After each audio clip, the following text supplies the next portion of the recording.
Karena yang namanya sedekah maksudnya tidak mesti harta yang kita berikan kepada orang fakir, pakaian yang kita berikan kepada orang fakir, makanan yang kita berikan kepada orang, enggak mesti.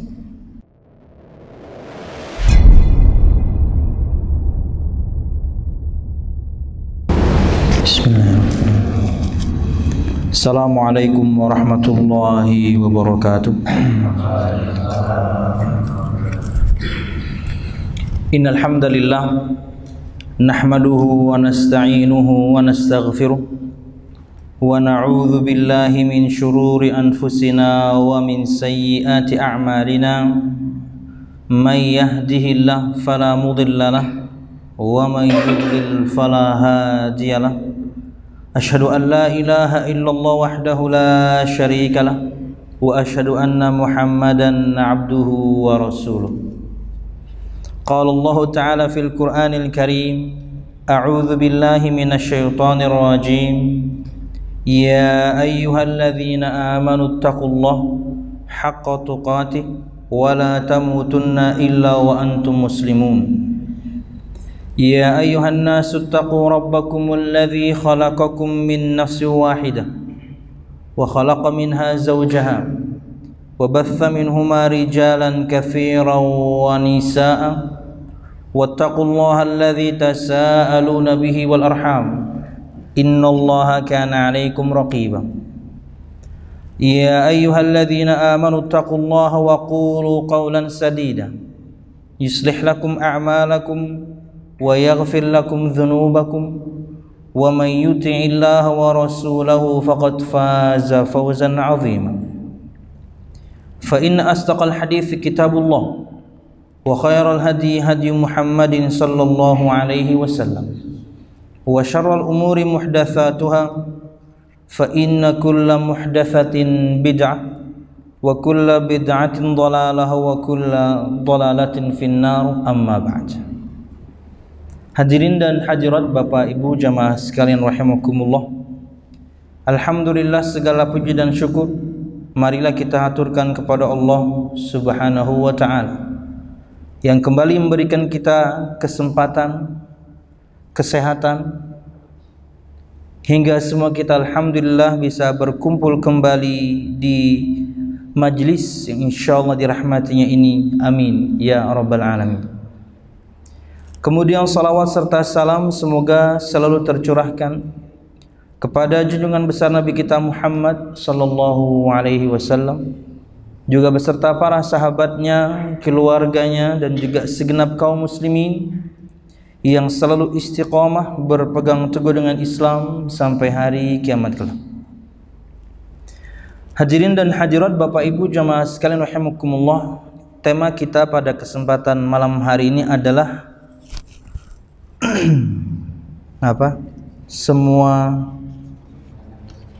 semua kebaikan atau setiap kebaikan adalah sedekah atau sedekah. Hadis yang kita akan sebutkan untuk tema ini adalah salah satu hadis pilihan Imam Nawawi dalam kitab karangan beliau yang masyhur, yaitu Al-Arba'un An-Nawawiyah, satu kitab yang tentunya diterima oleh segenap kalangan kaum muslimin. Tidak ada satu rumah di antara rumah-rumah kaum muslimin insyaallah kecuali ada kitab ini di dalamnya. Dan siapapun di antara pian yang mungkin memiliki aplikasi hadis arba'in di handphonenya, boleh kita baca sama-sama, yaitu hadis nomor ke-25. Mungkin sebagian pian ada yang mendownload gitu ya, matan dan terjemahan hadis Arba'in Nawawi di handphonenya. Yuk kita baca sama-sama. Hadis ini dari sahabat Abu Dzar Al-Ghifari radhiyallahu anhu dan dikeluarkan oleh Imam Muslim rahimahullahu taala. An Abi Dzar radhiyallahu anhu anna unasan min ashabi Rasulillah sallallahu alaihi wasallam qalu lin nabiy sallallahu alaihi wasallam, ya Rasulullah, dhahaba ahlud duthuri bil ujur yusalluna kama nusalli wa yasumuna kama nasum wa yatasaddaquna bi fuduli amwalihim.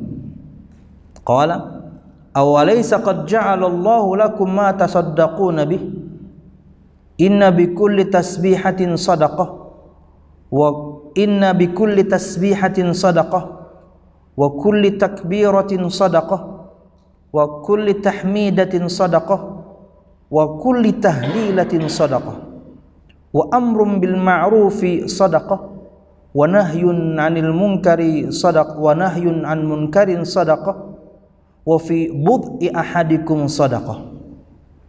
Qalu ya Rasulullah ayati ahaduna syahwatahu wa yakunu lahu fiha ajr? Qala ara'aytum law wada'aha fi haramin akana 'alayhi fiha wizr? Fakadzalika idza wada'aha fil halal kana lahu ajr. Rawahu Muslim. Yang artinya adalah dari sahabat Abu Dzar Al-Ghifari radhiyallahu anhu berkata bahwa beberapa orang sahabat Rasulullah sallallahu alaihi wasallam yang fakir atau rata-rata mereka fakir berkata kepada Rasulullah sallallahu alaihi wasallam, wahai Rasulullah, orang-orang berharta telah mendapatkan pahala yang banyak. Ulun biasa terjemahkan dengan memborong. Ahl itu artinya orang, ahlul bait orang rumah, ahlud duthur orang yang punya dathur. Dathur itu artinya kekayaan. Kata para sahabat ini, wahai Rasulullah, dhahaba ahlud duthur bil ujur. Wahai Rasulullah, orang-orang yang kaya itu telah memborong semua pahala. Mereka pergi membawa semua pahala. Kemudian mereka salat seperti kami salat, mereka berpuasa seperti kami berpuasa. Selain itu mereka pun dapat bersedekah dengan kelebihan harta mereka. Kami nggak bisa. Itulah juga yang terkadang terjadi kepada sebagian di antara kita, bahwasanya orang-orang kaya di antara kita, mereka soft awal kalau sholat. Artinya sholat saja kita terkadang kalah, puasa kita juga kalah. Kita jarang puasa sunnah, mereka puasa Daud. Ya, karena sudah kolesterolnya tinggi. Karena mereka sudah biasa makan macam-macam ya, jadi sekarang nggak boleh lagi makan macam-macam ya, jadi harus puasa Daud ya. Tapi kan kita kalah, mereka puasa kita enggak, yang miskin-miskin ini. Makanya para sahabat mengatakan demikian, itu karena mereka memborong semua pahala. Sholatnya sama dengan sholat kita, puasanya sama dengan puasa kita, tapi mereka punya satu kelebihan, bersedekah. Kami nggak bisa. Sadaqah syai'un yu'ta lil faqir.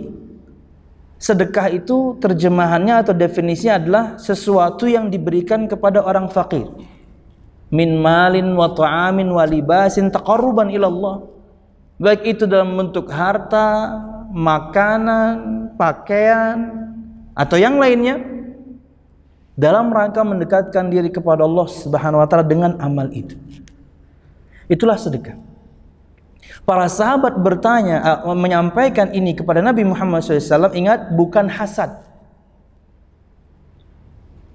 Iri mereka bukan iri yang tercela. Karena kata Nabi Muhammad SAW, iyyakum wal hasad, fa innal hasada ta'kulul hasanat kama fa innal hasada ya'kulul hasanat kama ta'kulun nar al-hatab, atau kama qala sallallahu alaihi wasallam. Kata Nabi Muhammad SAW, jauhi, hindari kalian semuanya dari perbuatan hasad, amalan hati, iri, dengki, menginginkan kenikmatan orang lain hilang. Itulah hasad. Menginginkan kenikmatan orang lain hilang dan pindah ke dia, itulah hasad level 2. Atau tidak menginginkan nikmat orang hilang, tidak menginginkan nikmat orang hilang dan pindah ke dia, tapi ingin orang sengsara seperti dia. Ini hasad level iblis. Iblis tidak menghendaki nikmat Nabi Adam hilang, Iblis tidak menghendaki nikmat Nabi Adam hilang dan pindah ke dia. Yang diinginkan iblis, Adam alaihissalam dan semua anak keturunannya masuk neraka sama saya. Ini bahaya. Jangan sampai misalnya kita memiliki hasad level ini, na'udzubillah. Nah, ini yang tercela. Kata Nabi Muhammad, jauhilah kalian dari sifat hasad, iri, dengki, menghendaki nikmat orang lain hilang. Karena hasad yakulul hasanat. Hasad itu akan memakan kebaikan-kebaikan. Maksudnya pahala Anda. Kama ta'kulun nar al-hatab, sama seperti api melahap kayu bakar. Habis kebaikan kita kalau kita hasad. Para sahabat Nabi Muhammad SAW ketika mengatakan zahaba ahlud duthur bil ujur, bukan hasad yang itu. Wahai Rasulullah, orang-orang kaya mereka telah mengambil semua pahala. Mereka bukan hasad menginginkan orang kaya di kalangan para sahabat yang lain kemudian jadi miskin, enggak. Mereka pengen kayak gitu. Hasad yang baik namanya ghibtah. Kata Nabi Muhammad SAW, la hasada illa fitnatain. Tidak ada hasad kecuali dalam dua hal. Dua hal ini berarti boleh kita iri. Iri dalam kebaikan. Salah satunya kata Nabi Muhammad SAW, rajulun atahu Allah subhanahu wa ta'ala malan fasallatahu ala halakatihi fil haq. Tidak ada hasad kecuali dalam dua hal, yaitu seorang laki-laki yang Allah berikan kepadanya harta dan dia belanjakan di jalan yang benar. Ini kita harus kayak gitu. Sebagian kita pasti kenal ada orang kaya dan kekayaannya dibelanjakan dengan cara yang tepat. Menyantuni anak yatim kah? Atau kemudian menyantuni janda kah? Atau bangun musola kah? Bahkan mungkin bangun masjid, bantu yayasan A, B. Tahu kita, orang-orang itu kita tahu. Anda pengen seperti itu? Ini yang boleh. Para sahabat Nabi Muhammad yang fakir ini menyampaikan bahwasanya orang-orang kaya telah mengambil atau meraup atau memborong semua pahala. Itu mereka pengen kayak gitu.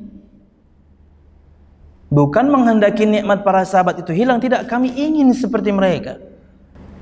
Karena mereka sholat sama dengan sholat kami, nggak ada perubahan, sama, semua sholat bareng-bareng. Mereka puasa juga sama dengan puasa kami.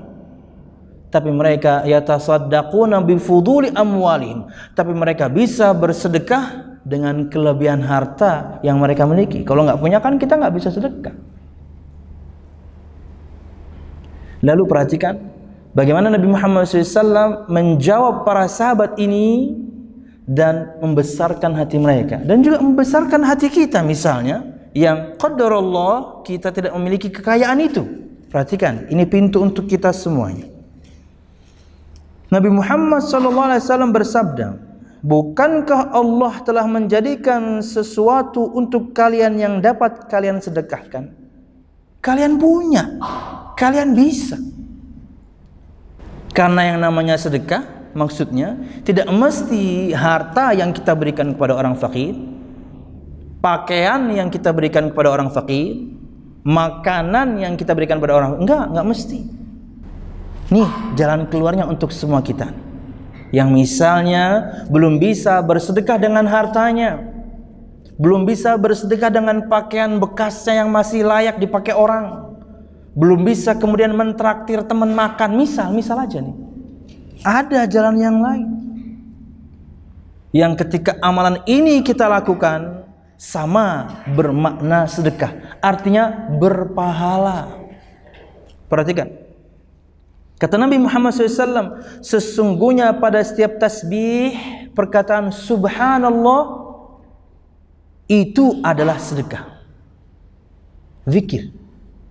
Makanya ulun mau bagikan buku zikir pagi dan petang. Nanti ambilkan ya di mobil.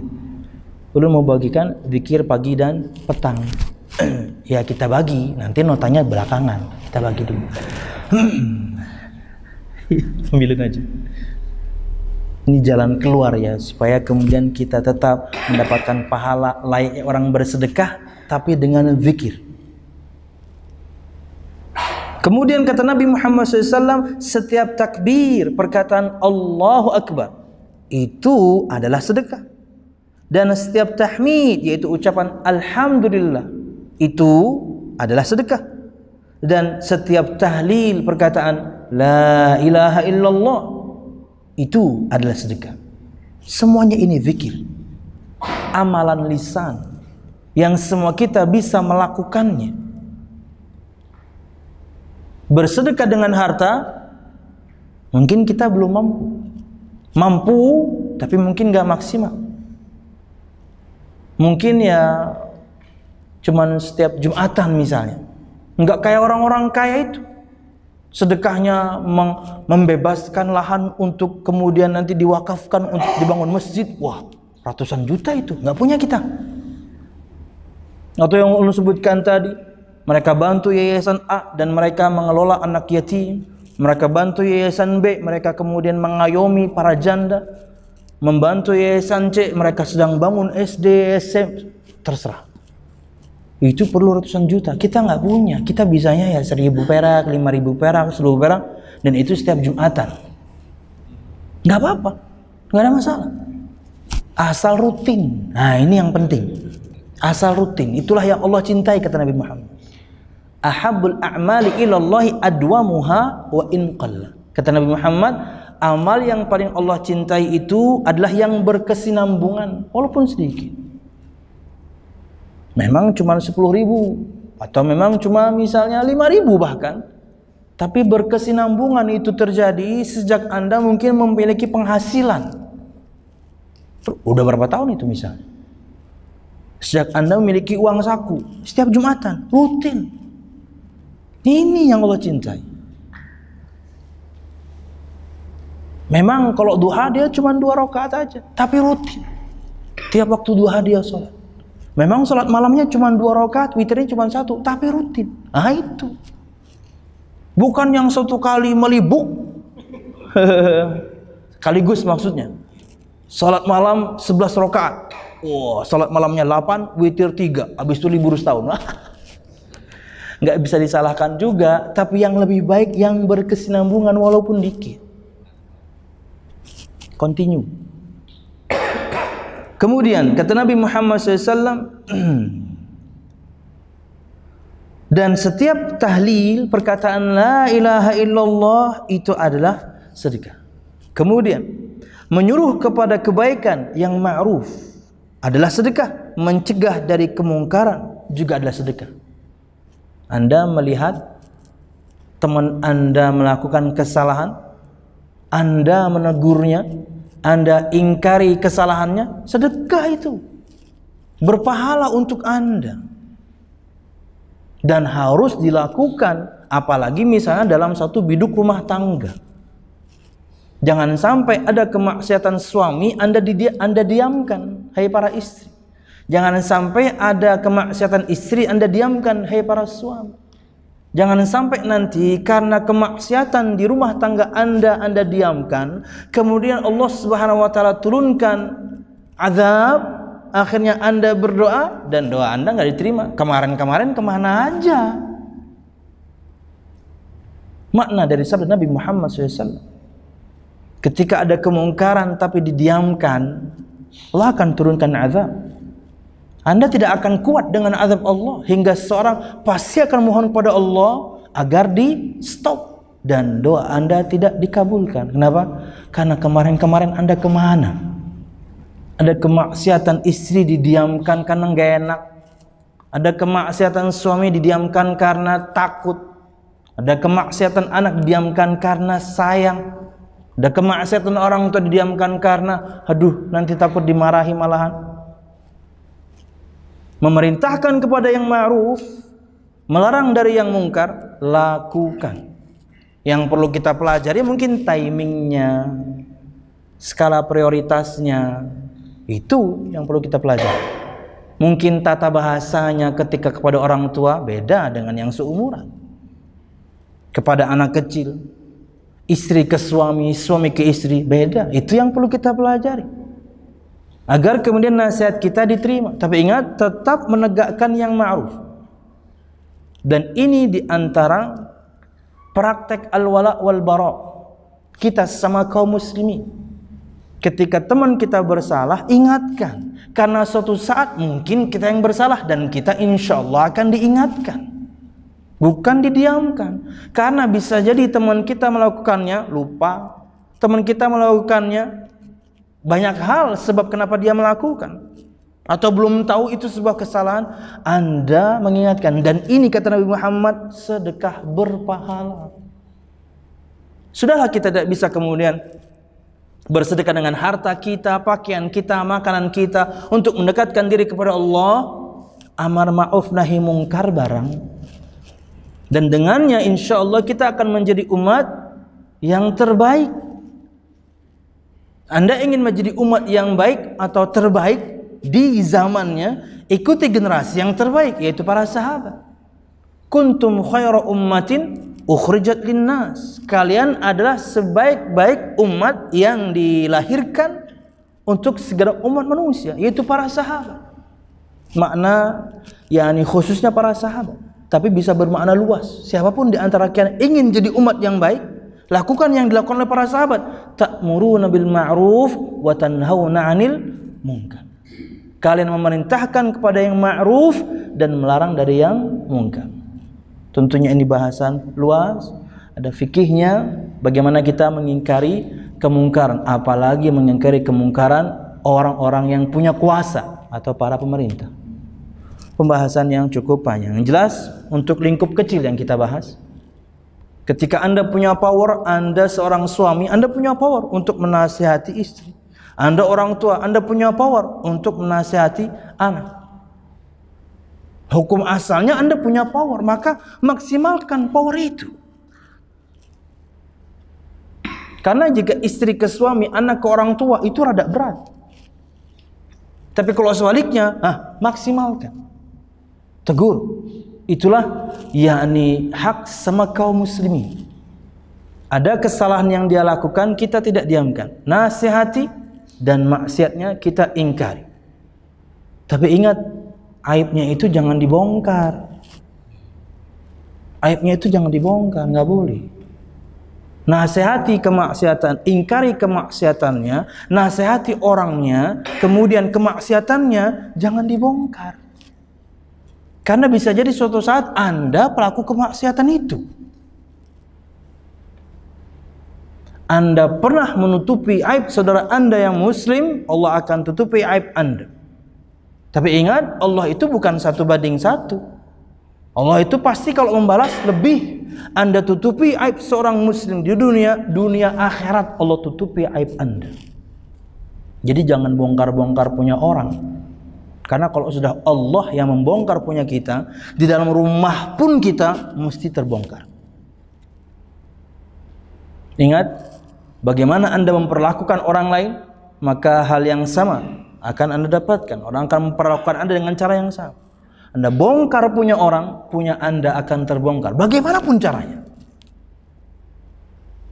Sekalipun kemudian kemaksiatan yang keji, tapi Anda tahu, ingkari kemaksiatannya, karena itulah hak sama muslim, nggak boleh didiamkan, tegur dia, aibnya tutup. Tapi kalau malah kita membongkarnya, apalagi misalnya kita melecehkannya, na'udzubillah, ditakutkan suatu saat kita melakukan maksiat yang sama, bahkan mungkin lebih memalukan lagi. Jangan, tutupi. Wallahu a'lam bishawab. Kemudian kata Nabi Muhammad SAW, menyuruh kepada kebaikan adalah sedekah berpahala.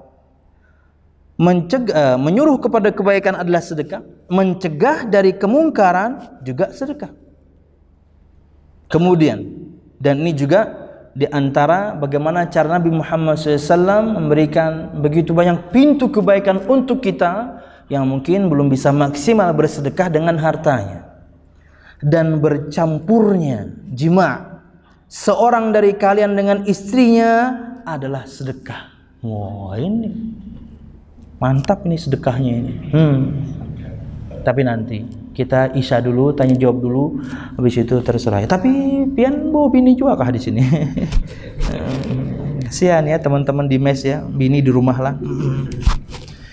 Sama-sama kita juga dan kru juga nginep di sini. Tapi ada yang jomblo satu ya. Jadi mungkin Anda belum punya bayangan Mas David ya. Mampus.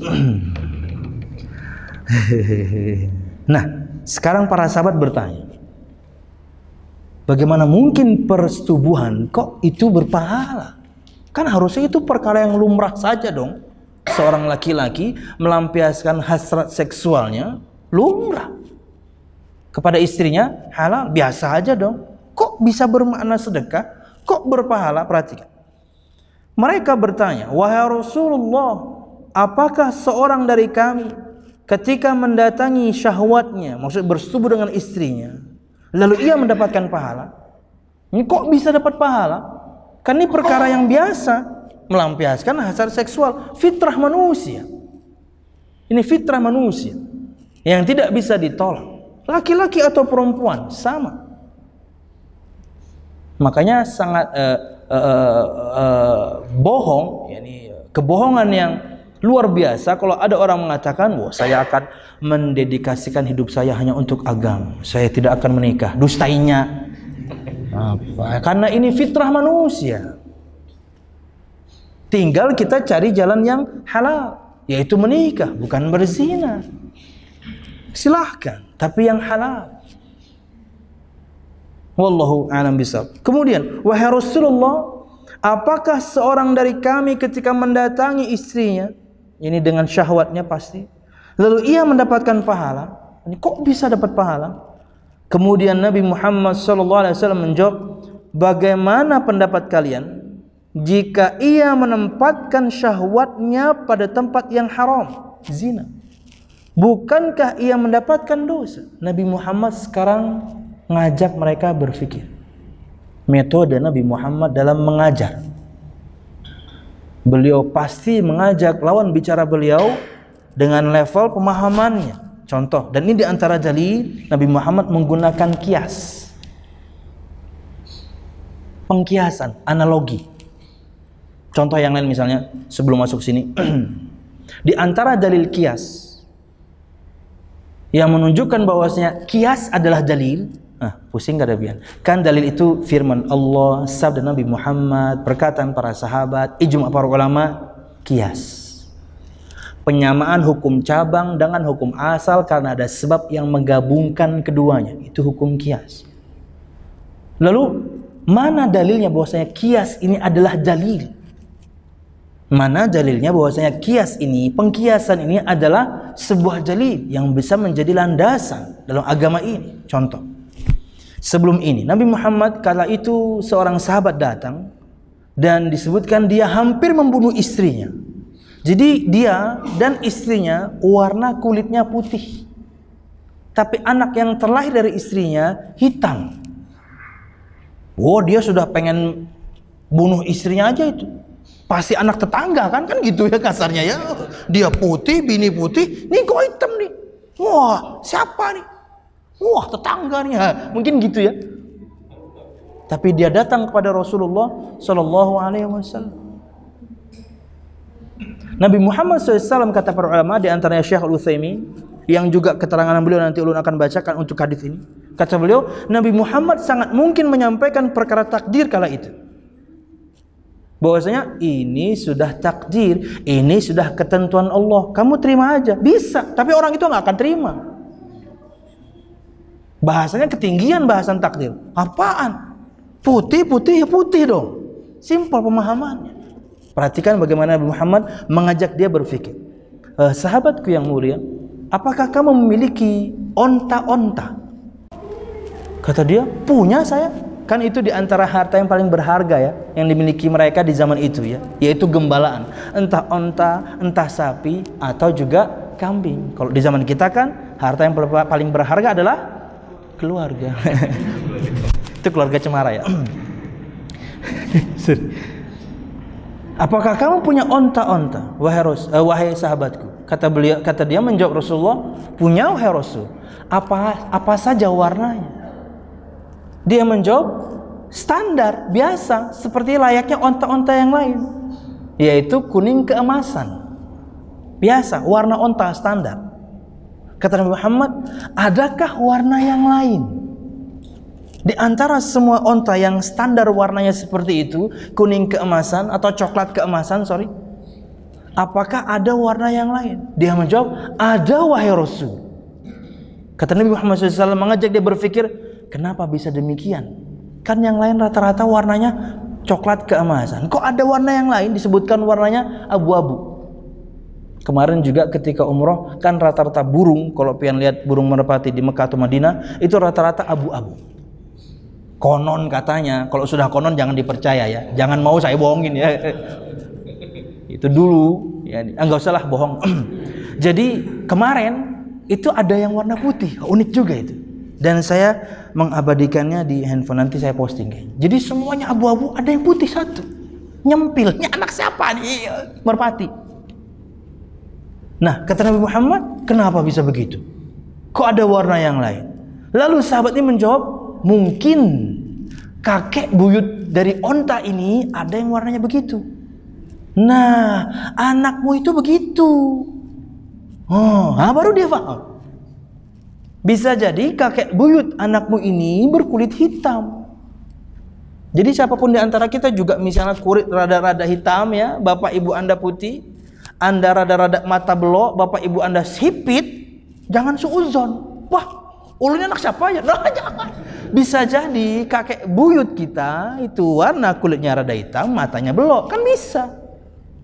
Kecuali bapak Anda menjawab, aku semalam dapat ikan ini di ilungnya. Nah, itulah yang kisah. Dasar anak dapatan ya loh. Menyakitkan ya. Oke. Sekarang Nabi Muhammad juga menggunakan kias. Kata Nabi Muhammad SAW,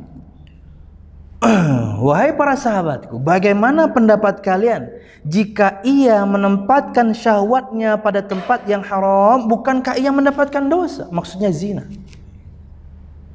Melampiaskan hasrat seksualnya tapi di tempat yang salah, yaitu zina. Bukan perkara yang halal. Padahal yang halal mudah untuk didapatkan, bahkan murah.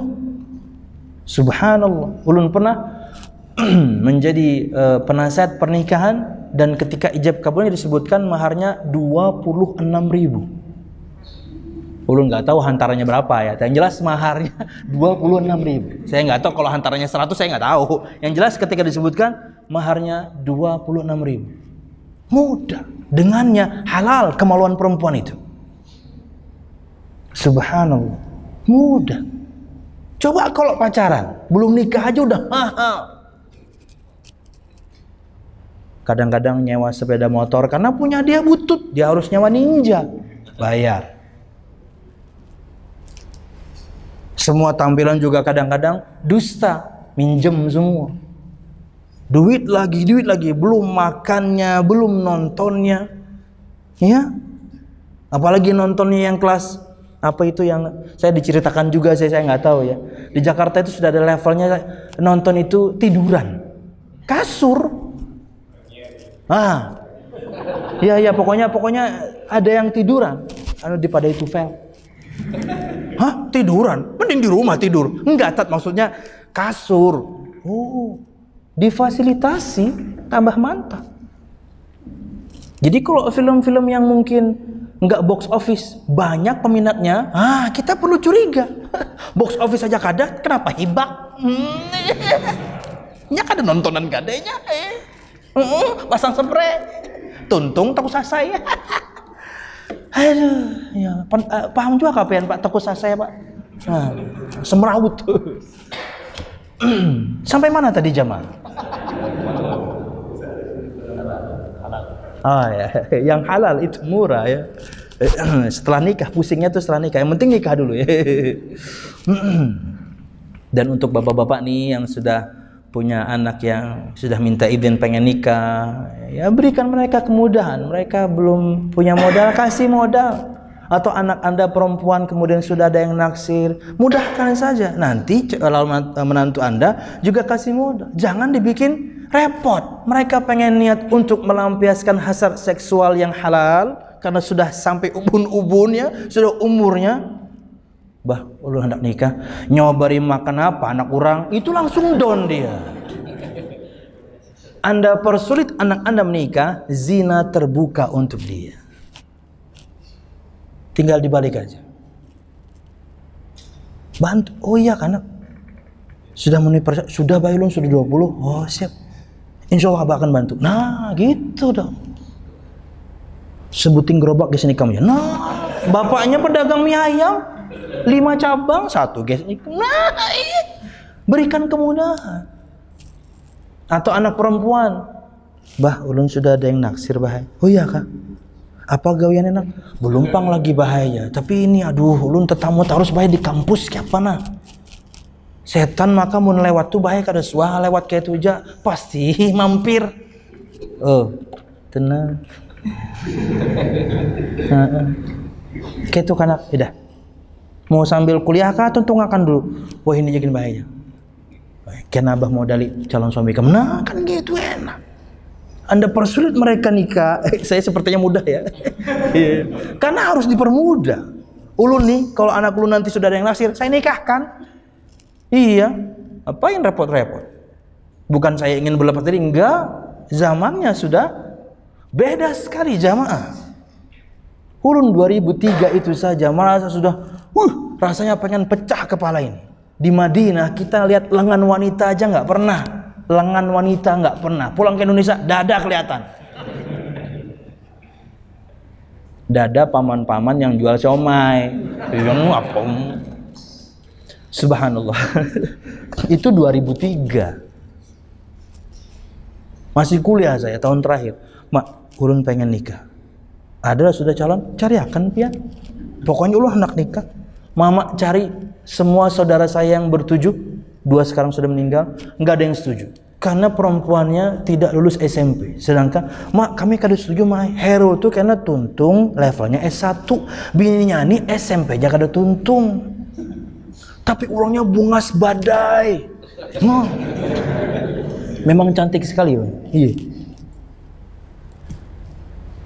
Di momen itu ibu saya kalah ya, ibu saya nggak pernah kalah dialog, tapi di momen itu masuk akal dia. Iyalah, karena kada nyambung mae komunikasinya, daging yang lain. Kalau jadi dulu aja, pilihan mama, kenapa mae? Kakak saya perempuan datang, dul aku carikanlah, sip, pokoknya saya pengen nikah. Cari, ketemu tok-toknya dia berpartai ria, wah saya ulun yang, kada gin kae. Nanti pas lagi hamil pengen demo lagi gimana? Oke hamil, itu terjadi ke teman saya di Jakarta. Istrinya hamil, hamilnya bukan, ya pokoknya sudah di atas 3 bulan. Tapi alhamdulillah masih izin sih, kak pengen ikut aksi demo. Kamu ikut demo saya cerai. Kada genjar. Hendak umpat demo. Ya Allah. Padahal dia mau masak lah. Enggak, yang demo itu demo. Turunkan harga Kinder Joy yang gitu-gitu. Karena mahal sekali, makin mahal harga Kinder Joy. Bingung saya ya. Kenapa coklat itu mahal sekali? Padahal cuma separuh, separuhnya mainan.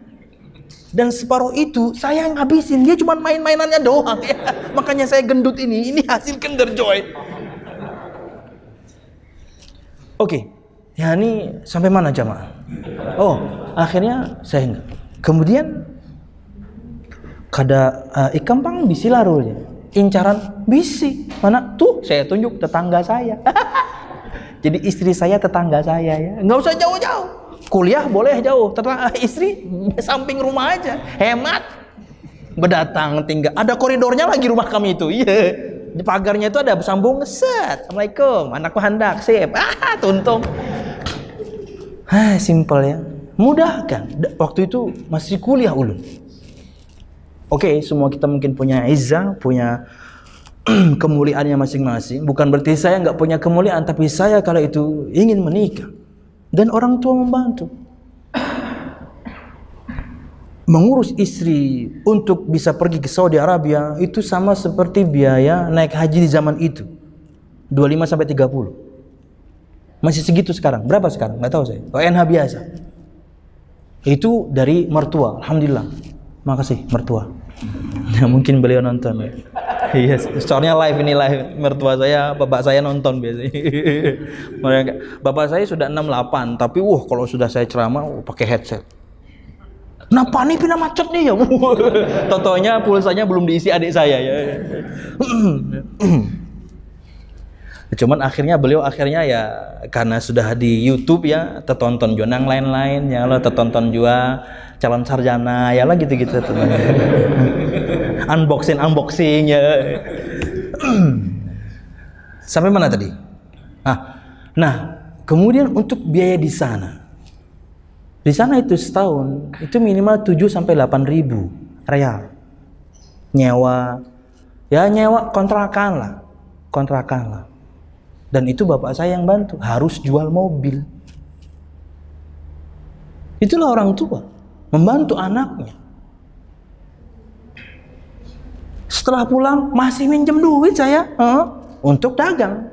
Situlah kemudian kita punya izzah, atau bahasa hulu sungainya tuh pride tulisannya. Kita punya kemuliaan masing-masing, ingin menafkahi keluarga dengan jerih payah sendiri. Tapi saya nggak punya, saya minjem dulu, dagang.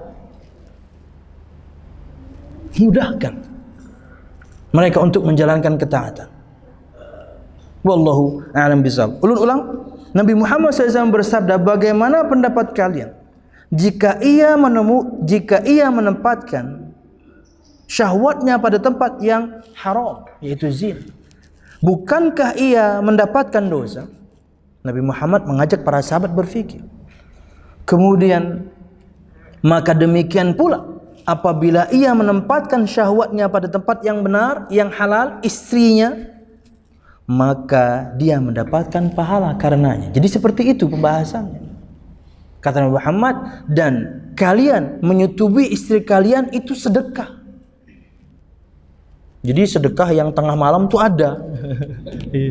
Suami mendatangi istrinya itu sedekah tengah malam. Dan itu harus disembunyikan karena amal soleh harus disembunyikan. Lanjut. Berikut ulun ingin sebutkan 10 faedah dari Syekh Muhammad bin Shalih Al-Utsaimin untuk hadis ini. Ulun sebenarnya sudah beli buku ini 200 eksemplar, tapi datangnya telat. Harusnya tadi sudah saya bagikan untuk pian ini. Artinya ketika pengajian kita jedanya lama, ya minimal kalau bisa kita selesai Arba'in Nawawi lah ya. Jedanya lama banget, sejak zaman Nabi Sulaiman sampai Nabi Muhammad. Nggak apa-apa. Yang penting ada pengajiannya, jangan sampai kosong. Oke, yang pertama dari Syekh Muhammad bin Shalih Al-Utsaimin, dan kitab yang ulun baca ini sudah diterjemahkan. Jadi hadis Arba'in Nawawi, syarahnya Syekh Al-Utsaimin, keluaran pustaka Darul Haq kalau tidak salah. Dulu saya beli 80.000, sekarang mungkin 100 ribuan. Harus pian miliki. Itu minimal sekali. Ada buku hadis di rumah Anda yang mencakup semua masalah yakni agama ini. 42 hadis pilihan Imam Nawawi. Anda ingin luas lagi jadi 50, Jami' al-Ulum wal Hikam milik Imam Ibnu Rajab. Jadi setelah 42 dia tambah dengan 8 hadis yang lain. Yang pertama, musara'atus sahabah radhiyallahu anhum wa tasabuquhum ila al-'amal as-salih li'anna haula'i alladhina ja'u yaquluna ar-rasul sallallahu alaihi wasallam innahu dhahaba ahlud duthuri bil ujur la yuriduna al-hasad lakin yuriduna ay yaftah lahum an-nabiyyu baban yudrikuna bi hadha as-sabaq.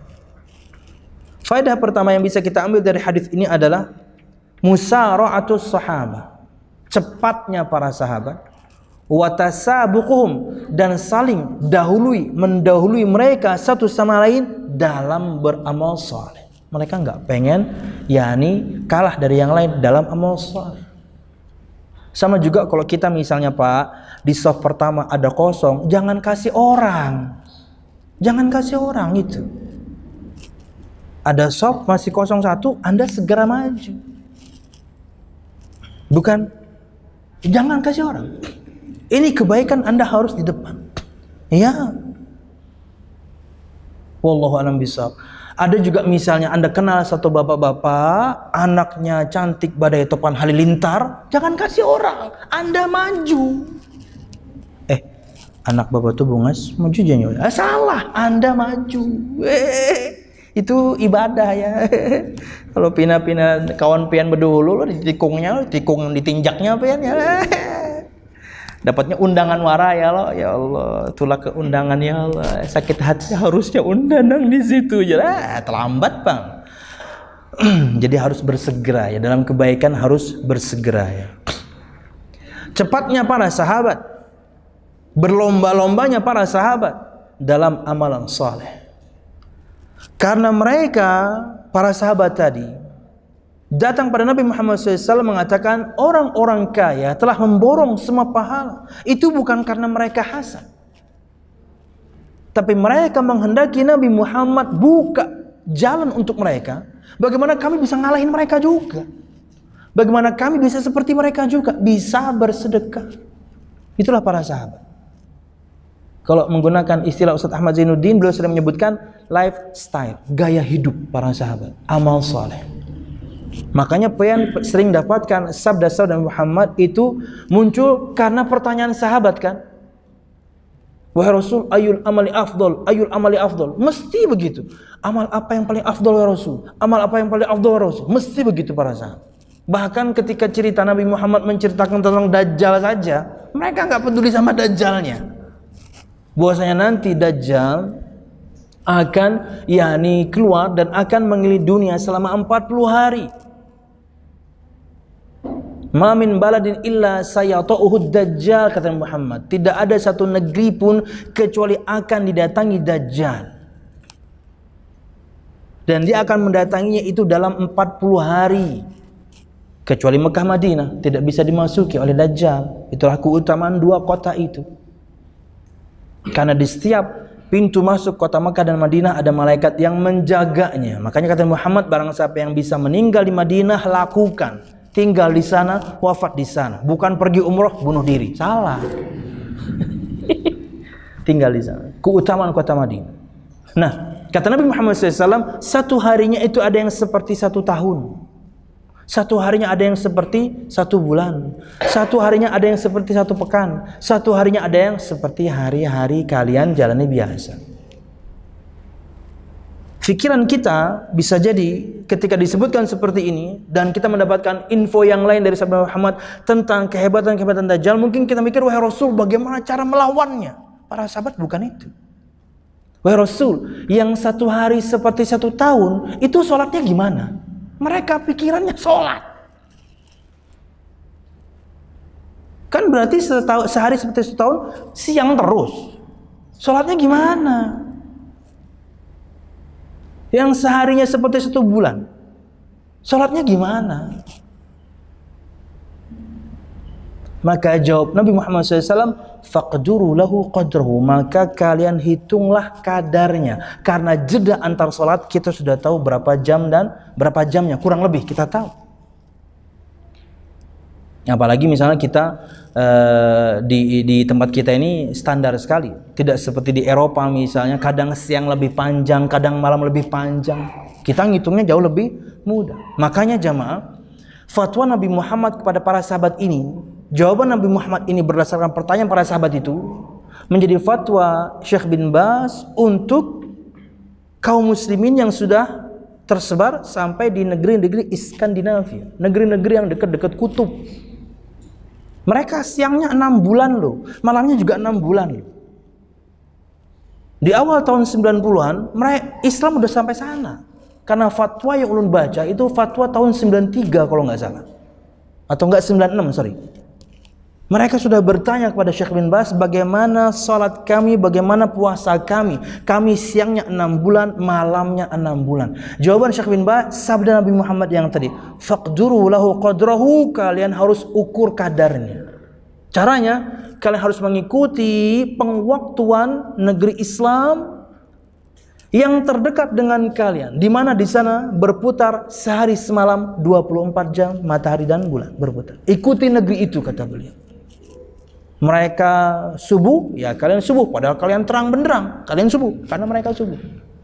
Mereka zuhur, kalian zuhur. Mereka asar juga demikian, mereka maghrib juga demikian, mereka isya juga demikian. Mereka sahur, kalian sahur. mereka berbuka, kalian berbuka, padahal kalian siang terus. Fatwa Nabi Muhammad 1400 tahun yang lalu bermanfaat untuk fikih zaman ini. Karena Islam bermanfaat sampai hari kiamat. Wallahu a'lam bishawab. Itulah gaya hidup para sahabat. Pokoknya kebaikan dan kebaikan. Bahkan sebagian di antara mereka mengatakan, kami tidak menambah belajar ayat dari Nabi Muhammad sampai yang sudah kami pelajari kami praktekkan dulu. Para sahabat radhiyallahu anhum ajmain. Panutan kita, generasi panutan kita. Sudah isyakah? Kita isya dulu, habis itu lanjutkan sedikit faedah lagi dari Syekh, baru kemudian tanya jawab, ya, dan kemudian selesai. Wallahu a'lam bishawab. Sampai di sini dulu. Mudah-mudahan bermanfaat. Salah dan khilaf, maaf. Masih ada 9 faedah yang ingin sampaikan, baru kemudian tanya jawab insyaallah setelah isya. Wassalamualaikum warahmatullahi wabarakatuh.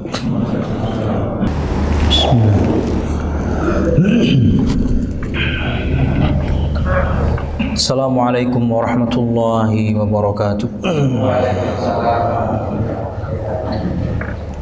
Alhamdulillah wassalatu wassalamu ala Rasulillah, amma ba'd. Kita lanjutkan dengan menyebutkan beberapa faedah yang bisa kita ambil dari hadis ke-25 dari hadis Arba'in Nawawi. Buku sudah dibagikan dulu. Bagi aja. Bagi buku dulu.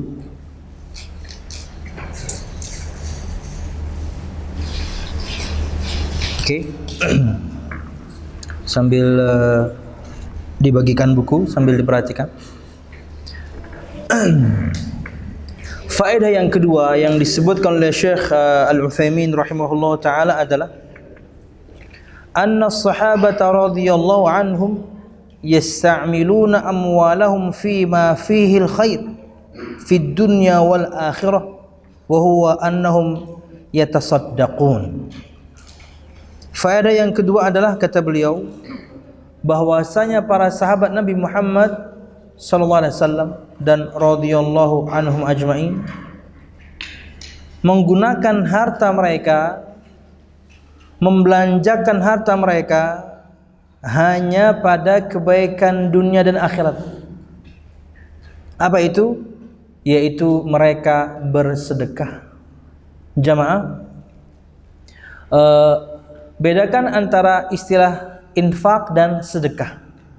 Infak itu lebih umum. Infak itu artinya mengeluarkan harta. Ketika mengeluarkan harta dan bahasanya adalah yang wajib, itulah biasa infak yang kita keluarkan untuk istri, untuk anak. Nah, itu infak yang wajib namanya, mengeluarkan harta tapi yang wajib. Atau juga mungkin sebagian di antara pian sudah memenuhi persyaratan untuk mengeluarkan zakat, maka itu juga infak yang wajib, mengeluarkan harta tapi di jalan yang wajib, harus ketika sudah memenuhi persyaratan. Nah, ada yang sunnah, itulah namanya sedekah. Sesuatu yang diberikan kepada orang fakir, spesifik fakir ya, bukan miskin.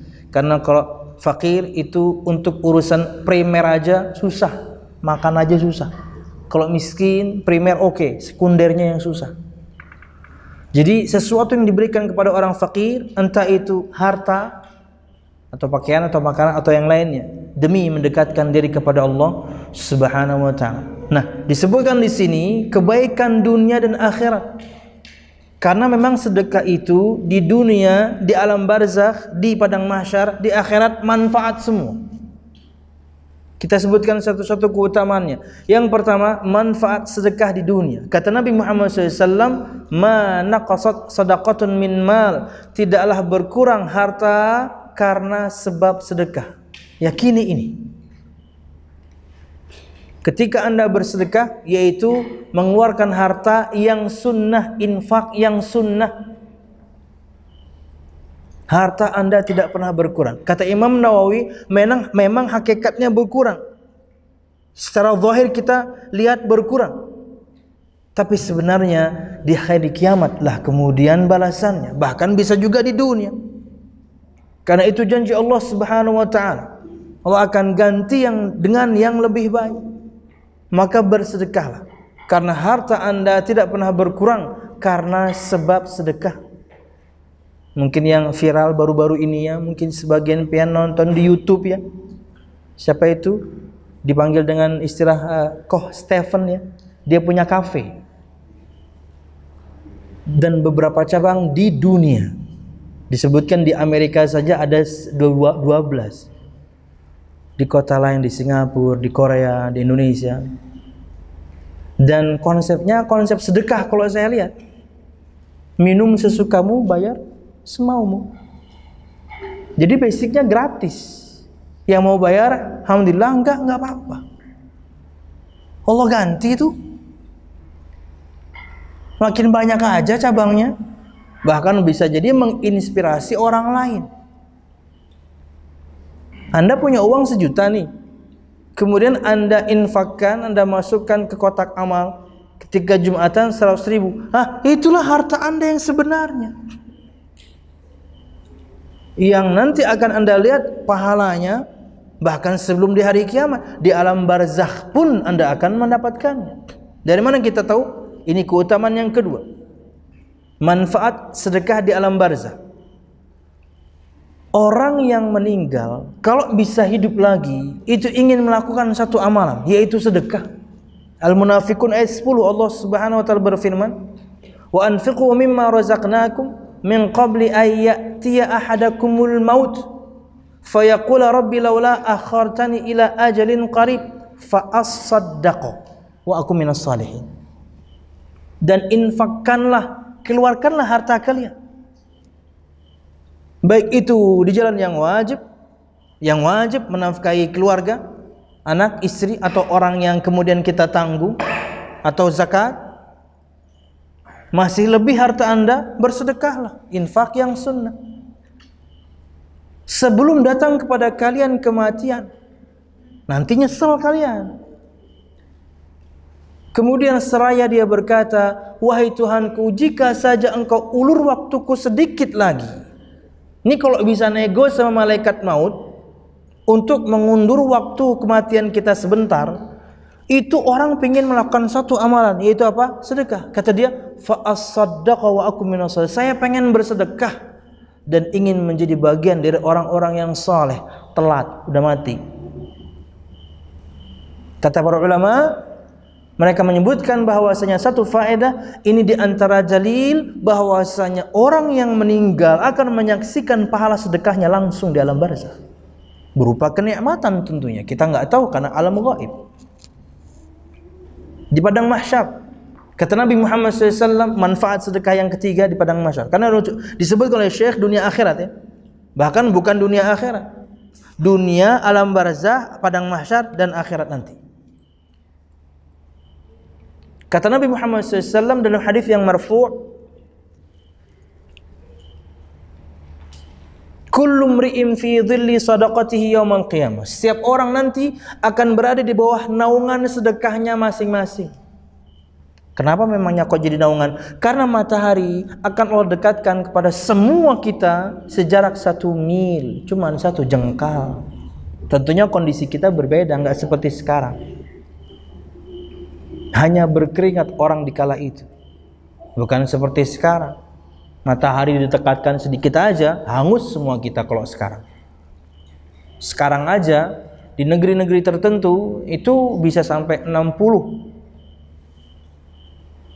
Tahun lalu di Kuwait itu ketika musim panasnya Juni, Juli, Agustus itu sampai 62. Panasnya. Disebutkan sampai pembatas jalan yang berwarna oranye terbuat dari fiber kerucut itu apa? Iya, meleleh. Saking panasnya karena diletakkan di atas aspal. Itu panas dunia. Nanti di padang mahsyar kondisinya berbeda. Kata Nabi Muhammad, "Tudna syamsu yaumal qiyamah alal khalaiqi qadra mil." Akan didekatkan nanti matahari di hari kiamat, di padang mahsyar lebih tepatnya, di atas semua para makhluk sejarak 1 mil. Kata Imam Nawawi dan para perawi yang lain menyebutkan, Mil di sini bisa bermakna mil dunia, 1,5 kilo. Tapi makna yang terdekat adalah mil adalah panjang besi celaknya seorang wanita, panjang pensil eyelinernya seorang wanita, 5-6 cm saja. Makanya ulun terjemahkan dengan 1 jengkal. Kata Nabi Muhammad, dan semua orang nanti akan berkeringat, dan keringatnya ada yang sampai lutut, sampai mata kakinya, ada yang keringatnya sampai lututnya, masing-masing beda-beda tuh. Berdasarkan amal masing-masing. Ada yang keringatnya sampai pinggulnya, ada yang keringatnya sampai pundaknya, ada yang tenggelam dengan keringatnya sendiri. Kalau Anda dapat naungan, nggak keringetan, karena simpel. Karena Anda dinaungi. Karena Anda bersedekah ketika di dunia. Ingat, nggak mesti banyak, tapi berkesinambungan. Kemudian yang terakhir, kata Nabi Muhammad SAW, la yatasaddaqu ahadun bitamratin min kasbin tayyibin illa qabilaha Allah subhanahu wa ta'ala biyaminih thumma yunammiha kama yunammi ahadukum faluwahu aw qalusahu hatta takuna mithlul jabali aw a'zam. Tidaklah salah seorang di antara kalian bersedekah walaupun cuma setara dengan sebiji kurma, kecil, ringan. Nabi Muhammad sering menyebutkan amal-amal kayak gini, yang ringan-ringan, yang kecil-kecil. Ingat, indikasi hadis itu palsu jika ada amalan ringan pahala besar. Itu indikasi saja. Jika ada hadis menyebutkan amalan ringan pahala besar, itu biasanya hadisnya palsu. Tapi apakah mutlak? Enggak. Memang di cross check masing-masing. Kalau sahih ya sahih aja. Contoh hadis ini. Atau hadis yang lain, riwayat Imam Ibnu Hibban dan imam yang lain.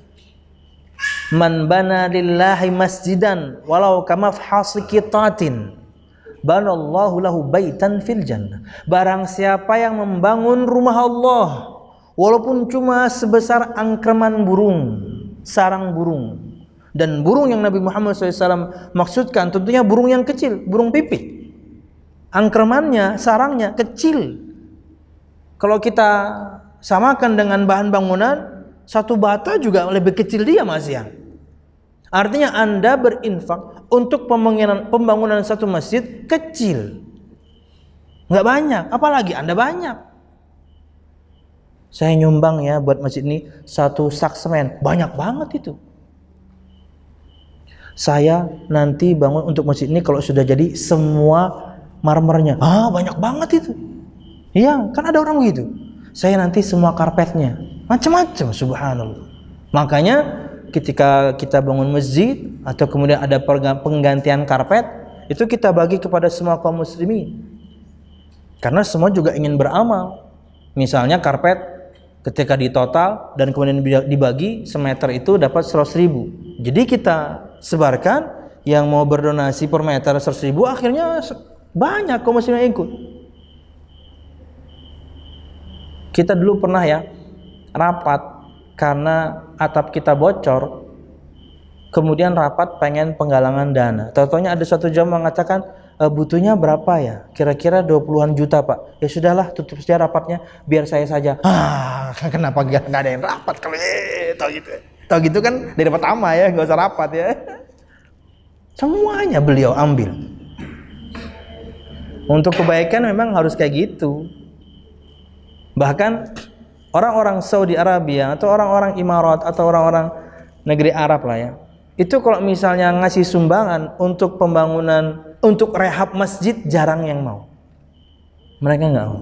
Mereka memahami sabda Nabi Muhammad letterlock sekali. Membangun berarti dari awal. Kalau rehab saya nggak mau.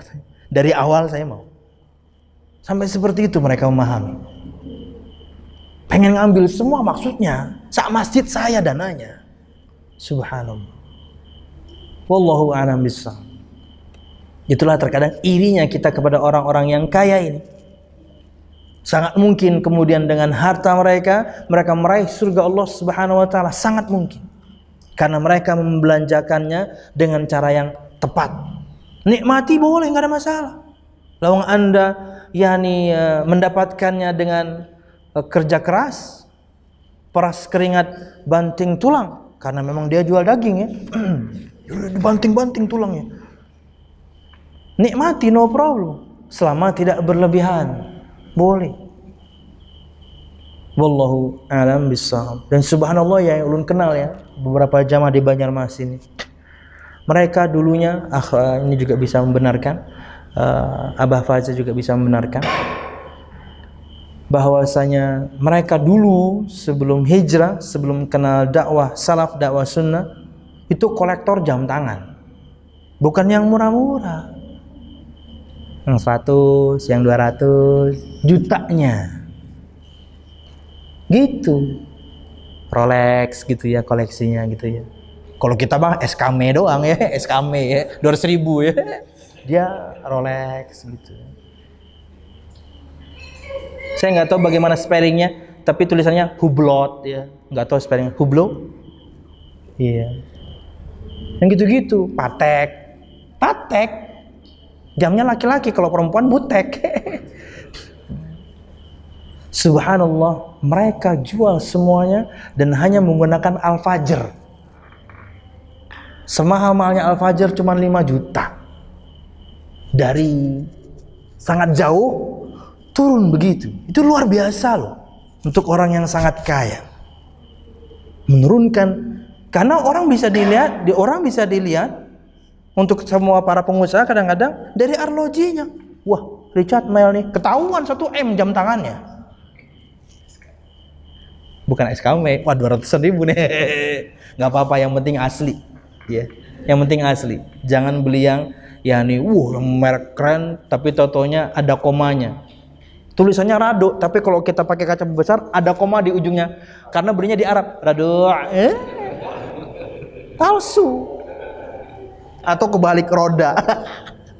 Subhanallah. Nikmati, no problem, tapi ingat jangan berlebihan. Karena Anda menghasilkannya cukup capek, no problem, nikmati. Jamaah sekalian rahimakumullah. Belum tadi mau ngomong apa? Yang terakhir tadi. Tidaklah salah seorang di antara kalian berinfak walaupun cuma setara dengan sebiji kurma, ringan. Di hadis yang lain, setara dengan angkraman burung bangun masjid. Allah akan bangunkan untuk dia rumah di surga. Subhanallah. Dan kita tahu dari beberapa sabda Nabi Muhammad, juga firman Allah, rumah-rumah semua kita insya Allah nanti di surga. Itu luar biasa jemaah. Luasnya, bertingkat-tingkatnya. Belum lagi kemudian kamar-kamarnya, masing-masing kamar ada bidadarinya. Hah, pian. Allah bisa. Allah bangunkan untuk dia rumah di surga. Nyumbang bangun masjid. Dan di media sosial berseliweran banyak, silahkan Anda pilih. Yang penting Anda tahu yayasannya, Anda tahu penanggung jawabnya. Sumbang. Pintunya banyak banget. Wallahu a'lam bishawab. Transfer aja, nggak usah kemudian lapor juga nggak apa-apa. Karena kadang-kadang nomor rekening si yayasan juga mereka menyalakan notifikasi. Keluar nama Anda sebenarnya. Anda beli nomor baru gitu ya, supaya Anda nggak ketahuan, sangat ingin rahasia gitu ya. Beli nomor baru SMS dari hamba Allah sekian juta untuk pembangunan masjid. Padahal sebelumnya notifikasi sudah masuk, nama Anda ketahuan sebenarnya. Cuman ya insya Allah para takmir masjid, para panitia mereka akan merahasiakan Anda karena ini amalan rahasia. Miliki amalan rahasia berkaitan dengan harta Anda. Miliki amalan rahasia berkaitan dengan harta Anda karena ia bermanfaat di dunia, di alam barzakh, di padang mahsyar, di akhirat. Kata Nabi Muhammad, tidaklah salah seorang di antara kalian berinfak walaupun cuma setara dengan sebiji kurma, dihasilkan uangnya itu dari usaha yang halal. Bukan Anda berinfak dari korupsi, bukan Anda berinfak dari harta curian. Enggak, innallaha thayyib la yaqbalu illa thayyib. Innallaha thayyibun la yaqbalu illa thayyiban. Sesungguhnya Allah Subhanahu wa taala itu baik dan tidak menerima kecuali yang baik. Gimana kemudian seorang ingin beramal saleh tapi dari harta curian? Percuma, enggak baik. Kecuali Allah akan menerimanya dan akan mengembangkannya.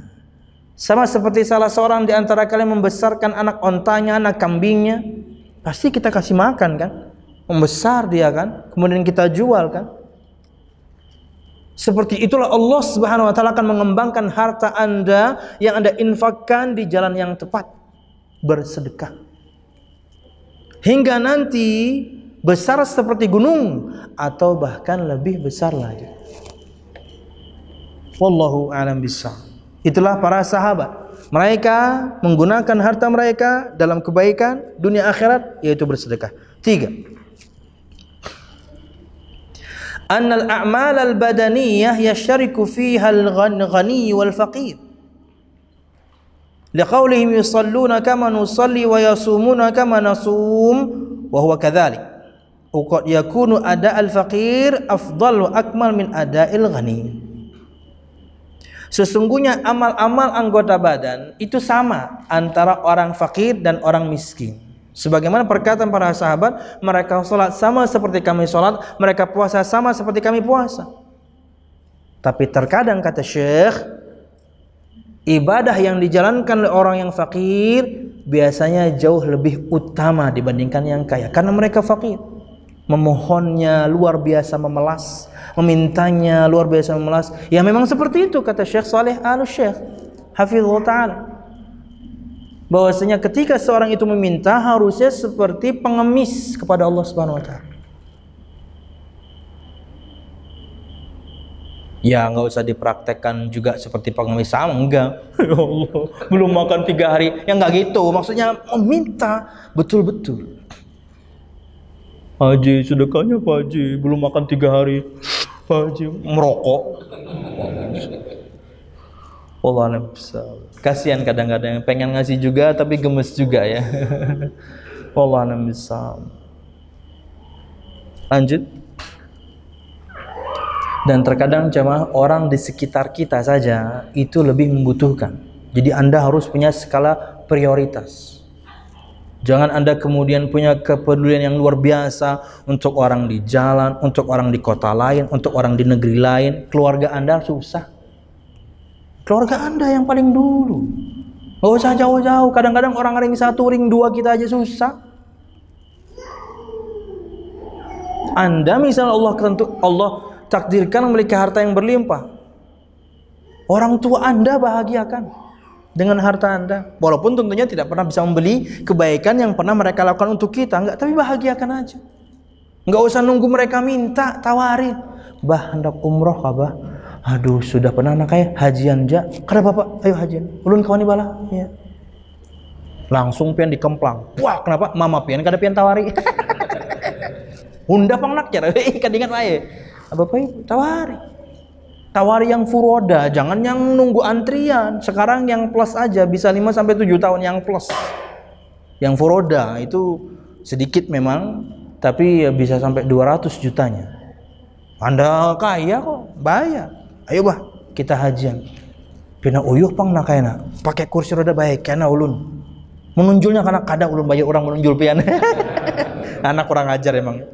Tunjul ya.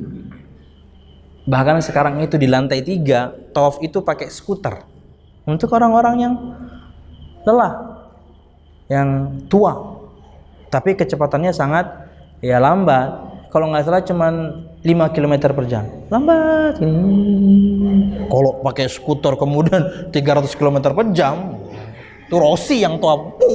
Wah, dengkulnya keluar ya. Tentunya kebablasan jatuh ke bawah ya. Wallah bisa langsung ada red flag ya. Pengajian apa sebenarnya? Lanjut jemaah. Dan terkadang kata Syekh, ibadah orang yang fakir jauh lebih utama karena mereka betul-betul yakni memelas kepada Allah Subhanahu wa taala. Tapi enggak mesti ya, ini kadang-kadang saja. Kadang-kadang ada orang yang kaya juga yang luar biasa. Lanjut 4. Anna Nabiy sallallahu alaihi wasallam fataha lil fuqara abwaban minal khair. Bahwasanya Nabi Muhammad SAW membukakan pintu untuk orang-orang yang fakir, pintu-pintu kebaikan. Anda memang nggak bisa berinfak, kan zikir bisa. Nggak mungkin seorang tidak bisa mengatakan subhanallah walhamdulillah wala ilaha illallah wallahu akbar. Zikir. Wallahu a'lam. Dan zikir-zikir yang lain. Kalimatani khafifatani 'alal lisan, thaqilatani fil mizan. Contoh yang lain, amal ringan pahala besar. Kata Nabi Muhammad SAW, kalimatani khafifatani 'alal lisan, ada dua kalimat ringan di lisan tapi berat di timbangan Allah nanti di hari kiamat. Subhanallah bihamdi, subhanallahil azim. Zikir. Atau kemudian separuhnya, kata Nabi Muhammad SAW, man qala fil yawmi wal lailah, man qala subhanallah bihamdi mi'ata marrah fil yawmi wal lailah, khuttat lahu khatayahu walau kana mithla zabadil bahr. Barang siapa yang mengatakan subhanallah bihamdi, separuhnya yang tadi, tapi sehari semalam 100 kali, tidak Anda cicil pun 100 kali subhanallah bihamdi, mungkin nggak sampai 10 menit. Subhanallah bihamdi, subhanallah bihamdi. Akan dihapuskan darinya dosa-dosanya semuanya, walaupun dosanya sebanyak buih yang ada di lautan. Amal kecil, pahala besar. Zikir berpahala, sedekah.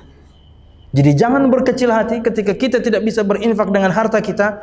Zikir kita bisa maksimalkan. Wallahu a'lam bishawab. Kemudian yang kelima, taqrirul mukhatab bima la yumkinuhu inkaruhu. Bagaimana cara Nabi Muhammad SAW menguatkan pemahaman orang yang beliau ajak bicara supaya tidak bisa mereka ingkari. Perhatikan sabda Nabi Muhammad yang tadi, bukankah ada sesuatu yang kalian bisa sedekahkan? Itu orang nggak bisa jawab. Iya ya. Semua juga mikir, iya kita bisa sedekah sebenarnya. Jadi perkataan Nabi Muhammad itu nggak bisa diingkari. Bukankah kalian bisa bersedekah dengan zikir? Artinya kalian bisa mendapatkan pahala. Memang kalian tidak bisa berinfak dengan harta, tapi dengan berzikir kepada Allah kalian tetap mendulang pahala. Kan kalian bisa, kata Nabi Muhammad. Jadi Nabi Muhammad memberikan itu agar orang tidak bisa mengingkari. Kalian bisa kok. Kalian bisa untuk mendapatkan pahala seperti pahalanya orang-orang yang kaya. Memperbanyak berzikir ya. 6. Ma dzakarahu an-nabiy sallallahu alaihi wasallam min al-a'mali kullihi sadaqah. Lakin hadhihi sadaqah minha wajibun wa minha ghairu wajibin. Bahwasanya semua yang Nabi Muhammad SAW sebutkan ini dari amal-amal soleh ini, itu maknanya sedekah, artinya berpahala. Tapi di antaranya ada yang wajib seperti infak kita kepada keluarga, tapi juga ada yang tidak wajib, yaitu sedekah itu sendiri. Jadi kalau kita bisa dengan harta, monggo. Bisa dengan pakaian bekas layak pakai, silahkan. Bisa dengan makanan, praktek mudahnya naktir teman makan, silahkan. Dan khusus untuk memberikan makanan ini enggak mesti orang fakir. Tujuan kita enggak mesti orang fakir. Orang yang setara dengan kita pun, orang yang lebih kaya dari kita pun boleh. Tapi tentunya Anda kalau diketahui tidak lebih kaya dari orang yang Anda traktir, dia akan malu kalau dia dibayar. Dia pasti yang bayar. Itu yang ulun saksikan dari banyak yakni kasus. Di antara mereka saling faham siapa yang lebih kaya di antara yang lain. Maka kalau ketika makan bersama, yang tidak lebih kaya duluan ke kasir, itu yang paling kaya akan tersinggung. Mereka akan kasih kode, ini saya. Wallahu a'lam bishawab. Tapi jangan sampai Anda manfaatkan ya. Mentang-mentang Anda tahu teman Anda kaya, kita makanan kaya. Kemana gerang? Ayo aja ada nang nyaman. Langsung makan sana. Pas sampai sana, lawas mahadang. Kawan pian mahadang juga. Nyawa loh yang mentraktir aja. Oh, sangkan nyomber ya. Datanya kita dikerjain. Jadi memberikan makanan ini nggak mesti orang yang fakir, siapapun boleh. Praktek mudahnya adalah yang mentraktir teman makan. Dan itu amalan anjuran Nabi Muhammad, ya ayuhan nas afshus salam wasilul arham wa at'imut ta'am wa sallu bil laili wan nasu niyam tadkhulul jannata bisalam. Kata Nabi Muhammad, hai segenap manusia, sebarkanlah salam. Perkara yang sudah sangat menipis di zaman kita sekarang ini, hidupkan kembali. Ketika berpapasan dengan teman, salam aja. Padahal bisa jadi mungkin tadi barusan ketemu ya. barusan ketemu mungkin di kantor, barusan ketemu mungkin tadi di kafetaria atau di tempat makan. Tak taunya di depan kamar atau asrama atau apa gitu ketemu lagi. Assalamualaikum. Salam aja. Sebarkan. Anda akan saling cinta. Karena Anda saling menyebarkan salam kepada orang yang Anda kenal atau tidak. Walaupun prakteknya untuk Mekah Madinah gampang ya, karena mesti orang muslim di sana. Tapi di luar Mekah Madinah pun kita bisa lihat dari zahir seorang dia muslim atau tidak. Sampaikan saja salam. Assalamualaikum. Walaupun kita nggak kenal. Yang lebih mudah menyampaikan salam lebih dulu kepada yang lebih tua. Yang bergerombol lebih sedikit menyampaikan salam lebih dulu kepada yang bergerombol lebih banyak, mungkin berpapasan gitu ya, sama-sama keluar dari stadion. Ini pendukung Barito Putra, ini pendukung klub yang lain. Beri keluar, mereka lebih banyak, Anda salam duluan, kalau enggak Anda dipukulin. Assalamualaikum. Ini contoh macam apa ini? Sebarkanlah salam, sambunglah tali silaturahim, berikanlah makanan. Ini umum, berikanlah makanan ini umum. Dan kemudian salatlah di malam hari ketika semua orang sedang tidur. Tahajud maksudnya. Niscaya engkau masuk surga Allah dengan keselamatan amal demi amal. Artinya ini himbauan amal akhir tahun ya. Supaya kita bisa maksimal menggapai tahun berikutnya ya. Kalau masih hidup juapanglah. Insyaallah amin. Panjang umur dan amal baik. Amin. Orang yang baik itu panjang umur, amalnya baik. Mudahan semua kita insyaallah amin. Panjang umur tapi amal buruk gak usah aja. Oke. Maksudnya sayang gitu, umur panjang tapi amalnya buruk. Kemudian 7. Kita tadi berjanji 10 ya. Ini singkat-singkat semua. Ulun ingin pian miliki bukunya ini jamaah, luar biasa luas. Tadi poin ke-6 tadi aja 3 halaman. Itu kalau dalam terjemahan Indonesia bisa 5 halaman. Beliau sebutkan tentang zakat dan sedekah luas sekali. Miliki kitabnya. Ulun ambil faedah pendek-pendek saja. 7. Anna sahabata radhiyallahu anhum la yatrukuna syai'an mushkilan atau mushkalan illa sa'alu anhu liqaulihim ayati ahaduna syahwatahu wa yakuna lahu fi ajr. Bahwasanya para sahabat tidak meninggalkan satu perkara pun yang bagi mereka bermasalah kecuali mereka pasti tanyakan pada Nabi Muhammad SAW. Yang mereka nggak pahami mereka pasti tanya. Yang bagi mereka jelas, mereka tahu adabnya, mereka nggak akan bertanya. Makanya itu kita dapatkan faedah ini dari pertanyaan mereka.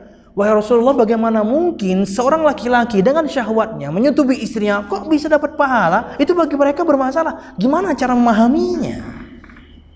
Baru dari jawaban Nabi Muhammad mereka faham. Bukankah mereka jika dengan syahwatnya mereka letakkan di jalan yang tidak tepat, haram, zina, mereka berdosa? Iya. Kalau diletakkan di jalan yang tepat, tempat yang tepat, nikah halal, maka dia berpahala. Bahkan beliau menyebutkan satu faedah di sini bahwasanya kata beliau, wa bihi na'lam anna kulla syai'in lam yas'alu anhu as-sahabah mimma yudhannu annahu min umuriddin fa inna as-su'ala anhu bid'atun. Maka dari sini kita ketahui bahwasanya segala sesuatu yang para sahabat tidak pernah tanyakan, kita enggak usah mempertanyakan. Karena tidak ada satu perkara dalam agama ini yang bagi para sahabat belum bisa difahami, mereka pasti nanya. Makanya mereka adalah barometer cara kita memahami agama ini, yaitu para sahabat radhiyallahu anhum ajmain. Wallahu a'lam bissawab. Kemudian beliau sampaikan faedah tentang tentang hadis Dajjal. Faedah kita dapatkan dari pertanyaan sahabat kan. Kalau bukan karena pertanyaan sahabat, tentunya dorongan dari Allah yang membuat mereka bertanya. Kita nggak tahu bagaimana cara ngukur teman-teman yang sekarang tinggal di kutub dan mereka muslim. Ada tuh di YouTube tuh pian bisa tonton tuh. Masjid yang ada di kutub. Masjid di kutub. Waduh, luar biasa itu. Ada juga kah jamaahnya mun subuh lah? Dingin banget itu. Wallahu a'lam bishawab. Jadi muadzinnya pun tidak perlu mendayu-dayu, itu azannya sudah bergetar. Karena kedinginannya. Wallahu a'lam bishawab. Para sahabat Nabi Muhammad radhiyallahu anhu ajma'in. Luar biasa. Jadi karena pertanyaan mereka keluar fatwa Nabi Muhammad dan bermanfaat untuk fikih di zaman kita, padahal beliau sebutkan sudah 1400 sekian tahun yang lalu. 8. Husnu ta'limin Nabi sallallahu alaihi wasallam haitsu daraba al-mathal alladhi yaqna'u bihi al-mukhatab. Wa hadha min husni at-ta'lim an tuqarriba al-umur al-hissiyah bil umur al-aqliyah. Indahnya, bagusnya, baiknya bagaimana Nabi Muhammad SAW memberikan pelajaran dengan memberikan contoh yang memuaskan orang. Contohnya yang terakhir tadi, ketika sahabat bingung, kok seseorang dengan syahwatnya menyetubuhi istrinya kok berpahala? Itu kan harusnya perkara yang normal aja. Lalu Nabi Muhammad berikan mereka sebuah pengkiasan agar mereka faham, kalau dia lampiaskan syahwatnya kepada yang haram kan dosa. Iya, kalau yang halal pahala. Itu sallallahu alaihi wasallam. Bagaimana baiknya Nabi Muhammad mendidik para sahabatnya dengan jawaban yang memuaskan. 9. Annal qiyas hujjah. Ini bahwasanya qiyas dalam Islam itu adalah yakni hukum syar'i atau cara pendalilan yang syar'i yang nomor 5. Firman, sabda, perkataan para sahabat, ijma ulama, qiyas. Ia adalah dalil karena Nabi Muhammad menggunakan qiyas di hadis ini dan juga di hadis soal ontak tadi. Wallahu a'lam bishawab. Dan yang terakhir, annal iktifa'a bil halal anil haram yaj'alul halala qurbah wa sadaqah liqaulihi sallallahu alaihi wasallam wa fi bud'i ahadikum sadaqah.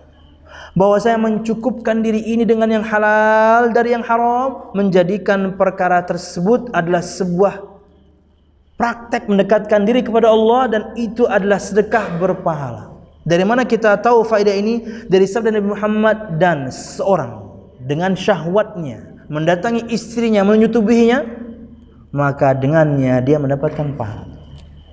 Seorang mencukupkan diri dengan yang halal dengan istrinya saja, mencukupkan dengan yang halal, walaupun mungkin gak banyak, tapi inilah penghasilan Anda, nikmati. Anda merasa cukup dengannya. Itu adalah sebuah perbuatan yang baik. Itu adalah mendatangkan pahala. Jangan kemudian karena ingin cepat kaya, akhirnya kemudian Anda melakukan hal-hal yang haram. Ikut binomo. Aduh, saya waktu itu nggak paham ya, apa ini ya, setiap nonton kajian para ustadz gitu setiap nonton apa gitu, faedah-faedah gitu ya, contohnya tadi seperti calon sarjana gitu ya, lewat aja iklan nih. Akhirnya sekali-kali saya tonton aja, iklan apa sih ini? Taunya iklan untuk apa itu? Ya, main apa? Fintech ya, bagian dari fintech ya. Ya penipuan lah istilahnya ya. Wallahu a'lam bishawab. Tadi juga ada berita bagaimana mereka digerebek ya. Iya, pendanaan sampai sekarang juga di handphone masuk aja. Ingin pinjaman sekian miliar, wah, stay-nya. Cukupkan dengan yang ada. Jangan sampai kemudian karena Anda ingin mendapatkannya dengan instan, Anda menempuh jalan yang haram, korupsi, mencuri, riba. Cukupkan dengan yang ada. Di saat yang sama ia mendatangkan pahala. Itu kita dapatkan dari sabda Nabi Muhammad, bahwa seorang dengan syahwatnya mendatangi istrinya, dia mencukupkan diri dengan yang halal istrinya, maka dia mendapatkan pahala. Wallahu a'lam bishawab. Ini yang bisa saya sampaikan, mudah-mudahan bermanfaat. Saladin khilaf ulum, mohon maaf. Mudah-mudahan kajian kita diberkahi Allah Subhanahu wa taala. Amin ya rabbal alamin. Berikut beberapa pertanyaan. Ya. Ya.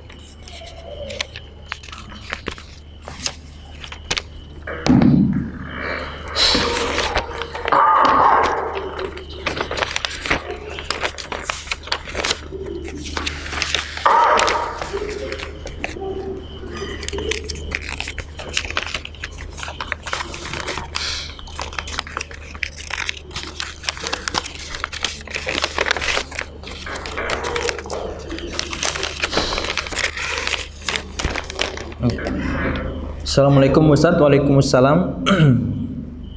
Bolehkah kita ikut imam,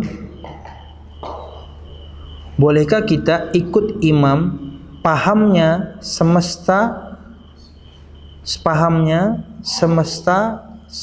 sekalian alam ini tercipta dari Nur Muhammad, termasuk arasnya jar katanya, sudah jar katanya pulang.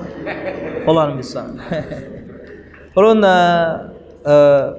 tidak memiliki background ilmu tentang ini ya, mungkin kapan-kapan undang Ustaz Ahmad Zainuddin ya, karena ini pemahaman tasawuf dan beliau lebih mendalami tentang itu. Saya takut salah. Wallahu a'lam bishawab. Mungkin ini PR untuk saya. Tapi saya nggak berani jawab sekarang. Ini tentang kajian tasawuf. Assalamualaikum Ustaz. Waalaikumsalam. Mohon nasihatnya untuk bisa beramal dengan ikhlas dan terhindar dari sifat riya. Sembunyikan. Itu diantara tipsnya. Amalan-amalan yang secara zahir tidak bisa disembunyikan, ya susah. Salat berjamaah ya nggak bisa kita sembunyikan. Berjamaah kok. Jumatan, berjamaah 5 waktu, muadzin dengan azannya. Ya, itu amalan-amalan yang syiar Islam, nggak bisa disembunyikan. Tapi di luar itu, jika ada amal-amal yang bisa disembunyikan, maka sembunyikan. Itu akan melatih kita lebih ikhlas. Ya, apapun itu, mungkin salat-salat sunnah yang bisa kita lakukan di rumah, karena hukum salat itu di rumah kecuali yang wajib. Sisanya di rumah aja. Perbanyak itu. Orang lain nggak perlu tahu. Jangan sampai memang Anda di rumah, tapi Anda pasang kamera. Ini nggak mendidik ya. Sembunyikan. Atau sama juga seperti sedekah tadi. Itu bisa Anda sembunyikan. Atau minimal ya ada orang-orang khusus yang tahu. Kayak orang yang selalu berdonasi setiap bulannya untuk buku-buku yang ulun bagikan. Itu ulun saja yang tahu. Tapi ulun insya Allah menjaga nama mereka. Dari 5.000 sampai jutaan masuk aja, ada yang konfirmasi, ada yang enggak. Tapi rekening itu memang khusus buat beli buku yang ulun bagikan selalu. Wallahu a'lam bishawab. Oke, jadi itu tipsnya ya. Dan yang kedua, selain menyembunyikan, yakinlah bahwasanya ketika Anda sembunyikan sekalipun, Allah tahu. Jadi nggak perlu berkecil hati ketika orang lain nggak tahu Anda beramal saleh selama ini, berpuluh-puluh tahun ini Anda menjaga salat malam, nggak ada yang tahu, nggak apa-apa, Allah tahu. Allah catat kok. Dengan 2 malaikatnya para pencatat, kecatat semua, yang besar, yang kecil, dari kebaikan atau keburukan yang semuanya kecatat. Jadi sembunyikan. 2, ketika Anda sembunyikan, nggak perlu berkecil hati ketika orang lain tidak tahu Anda beramal soleh, karena Allah Maha tahu. Anda akan mendapatkan pahalanya. Dan yang bisa ngasih pahala nomor 3 sebagai motivasi, cuma Allah. Anda kalau perlihatkan, orang lain paling cuma muji.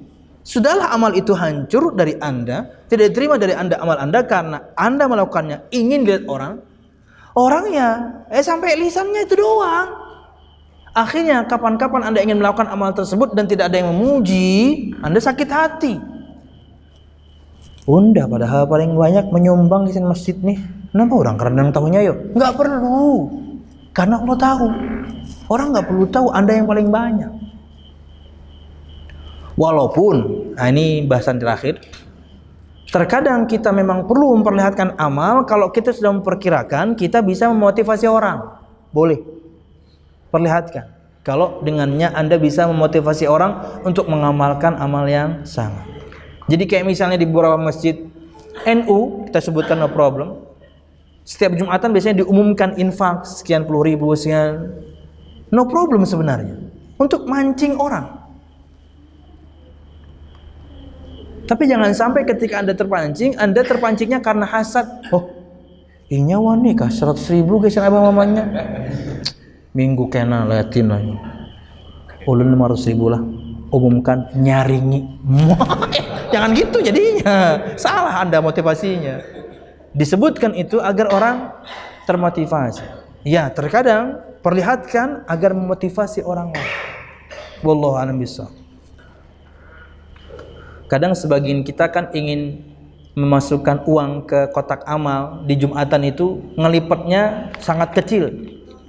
Saking kecilnya dia jadi gendut. Nggak bisa, Mas. Biasa aja lah, biasa aja. Masukkan. Atau mungkin dengan cara kedua, Anda pengen masukin 100.000 nih. Gulung dia bersama 1.000 perak, tapi yang kelihatan 1.000-nya. Masukin. Tapi jangan, nggak usah juga lebay. Ini luarnya aja atau kadanya aja. Nggak usah, masukin aja. Itu lebay ya. Nah aja berdiri aja Jumatan. Tatanya di samping pian, keluarkannya kertas, nulis cek. Nah cek berapa? 50.000. Besaran dia tadi 100.000. Ustadz, apa itu tasyabbuh? Tolong jelaskan. Tasyabbuh itu artinya menyerupai. Dan ini terlarang dalam agama kita untuk tasyabbuh dengan Yahudi atau Nasrani atau agama yang lain. Pakemnya adalah sesuatu yang itu adalah bagian dari agama mereka dan juga kebiasaan mereka. Itu pakemnya. Bagian dari agama atau kebiasaan. Maka kita kaum muslimin dilarang Nabi Muhammad untuk menyerupai mereka. Kata beliau, "Man tasyabbaha biqaumin fahuwa minhum." Barang siapa yang menyerupai satu kaum, ia bagian dari kaum itu. Apakah kemudian seorang muslim ketika tasyabbuh dengan orang Nasrani atau Yahudi, Hindu atau Buddha, dia kafir? Enggak, dosa besar. Enggak keluar dari Islam, tapi dosanya besar. Karena dia melanggar, menerobos larangan Nabi Muhammad SAW. Seperti cara makannya, cara minumnya, atau kayak di kita nih, yang kita sayangkan juga yang menyebarkan kadang-kadang lah public figure atau artis ya. Ketika ada di antara mereka yang meninggal, itu mesti membesuknya atau takziahnya semuanya pakai pakaian hitam. Ini adat istiadat orang Nasrani. Jangan diikuti. Takziah biasa saja dengan pakaian Anda biasa. Lain dengan sebagian akhwat yang sehari-harinya memang mereka pakai warna hitam.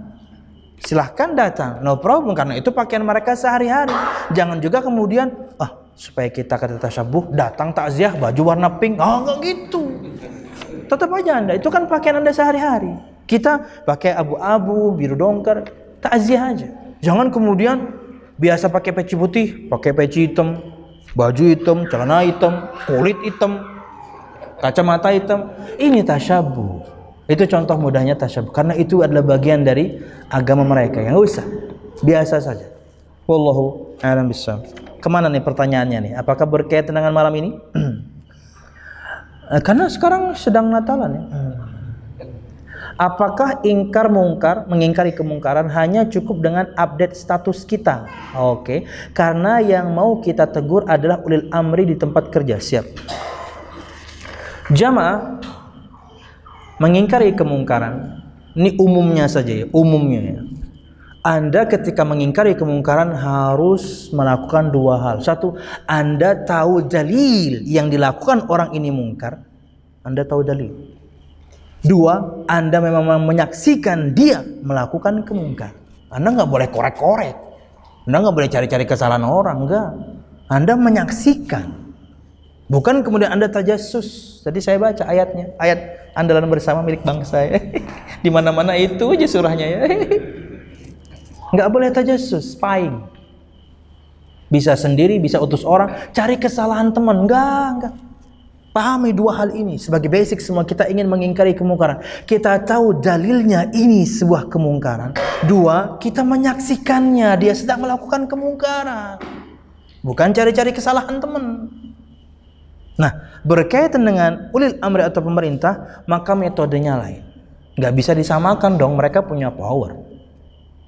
Maka hukum asalnya menasihati pemerintah adalah 4 mata. 4 mata, ini hukum asal. Berdasarkan sabda Nabi Muhammad SAW, "Man arada ayyan saha li dhis sultan fala yubdihi alaniyah, walakin ya'khud biyadihi fayakhlu atau fayakhluwa bihi. Fa in qubila minhu fadhak wa illa kana qad adda alladhi alayhi."